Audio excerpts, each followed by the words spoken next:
মাথা নেই, পা নেই, দানবীয় আকার, মৃত্যুর পোকা, স্পর্শ করলেই মৃত্যু নিশ্চিন্ত। স্থানীয়রা বলে মরুভূমির দানবাকৃতি প্রাণী। যখন বালির ওপর দিয়ে চলে তখন একটি তরঙ্গের সৃষ্টি হয়। চারিদিকে শুধু ধুধু মরুভূমি, আর সেই বিস্তীর্ণ বালিয়াড়ির মধ্যে লুকিয়ে রয়েছে ডেথ ওয়ার্ম বা মৃত্যুর পোকা। শোনা যায় এই পোকা শুধু স্পর্শ করলেই মৃত্যু নিশ্চিন্ত।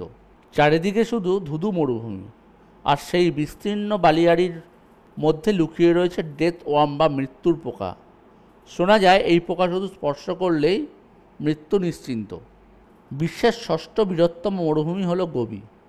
স্থানীয়দের একাংশের দাবি এই মরুভূমির দক্ষিণ অথবা পশ্চিম দিকে একটি দানবাকৃতি জন্তু রয়েছে, মঙ্গোলীয় ভাষায় যার নাম ওলগই খোরখই।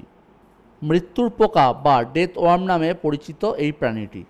শোনা যায় বালিয়াড়ির অনেক গভীরে প্রাণীটি ঘোরাফেরা করে, তাই এখনও পর্যন্ত সরাসরি কেউ এই প্রাণীর দেখা পায়নি। 1926 সালে প্রকাশিত রয় চ্যাপম্যান অ্যান্ড্রুজের লেখা on the trail of ancient man বইয়ে ডেথ ওয়ার্মের চেহারার উল্লেখ পাওয়া যায়। 1922 সালে মঙ্গোলিয়ার প্রধানমন্ত্রী ছিলেন দামদিন বাজার। তিনি জানিয়েছিলেন যে ডেথ ওয়ার্ম দেখতে অনেকটা সসেজের মতো। ডেথ ওয়ার্মের নাকি কোনো মাথা নেই, পাও নেই, বুকে ভর দিয়ে মরুভূমির তলায় চলাফেরা করে সে, লম্বায় প্রায় 2 ফুট, এমনটাই দাবি করেছিলেন দামদিন বাজার। ডেথ ওয়ার্মের গায়ের রং নাকি ধূসর সাদা, তবে উত্তেজিত হয়ে পড়লে তার শরীরের নাকি লাল অথবা বাদামি রঙের হয়ে যায়। স্থানীয়দের দাবি শুধুমাত্র খিদে পেলেই বালির তলা থেকে উঠে আসে ডেথ ওয়ার্ম। মাটির কম্পন অথবা জোর শব্দ এই প্রাণীদের আকৃষ্ট করে।